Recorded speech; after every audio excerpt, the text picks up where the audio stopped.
presented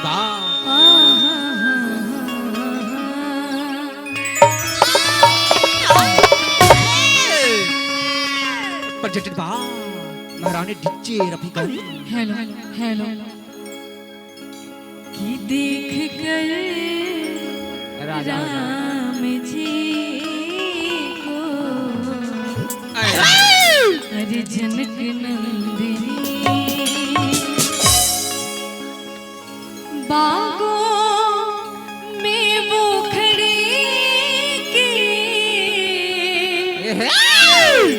अरे इतना ना चिल्लाइए, लगे थे कि बहुत चिल्लाई। अरे खड़ी रह गई और राम देखे सिया राम को, राम देखे सिया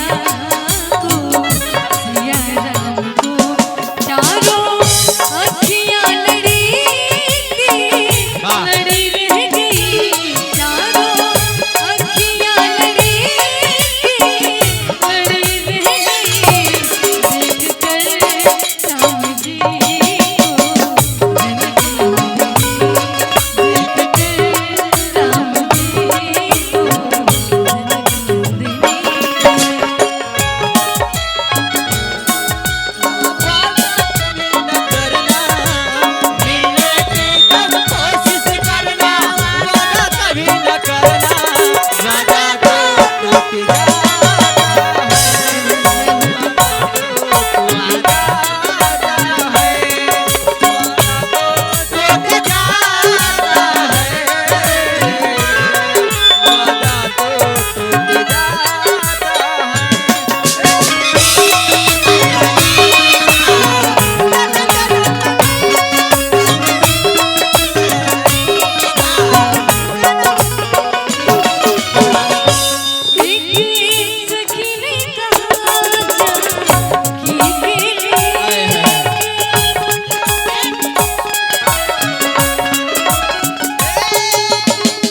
एक सखी ने कहा जानकी के लिए क्या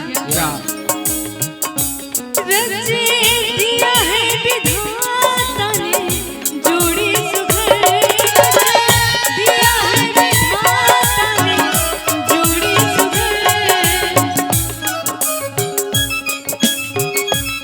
पर धनुष कैसे तोड़ेंगे सुंदर कुंवर, ये धनुष कैसे तोड़ेंगे सुंदर कुंवर। मन में शंका लगी रह गई, देख कर राम जी को जनक नंदिनी, देख कर राम जी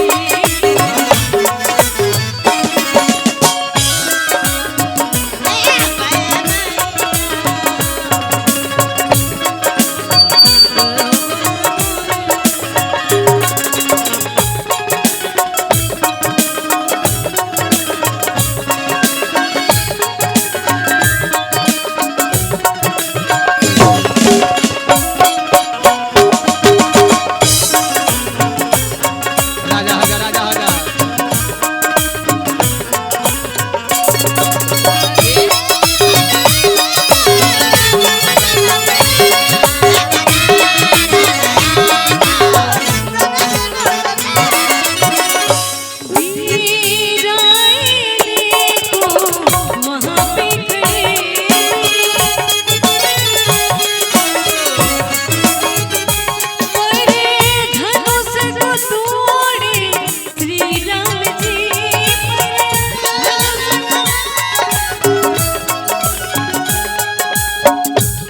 वीर आए अनेकों वहां पे खड़े पर धनुष तोड़े श्री राम जी। क्या बात है ये चंदन। धनुष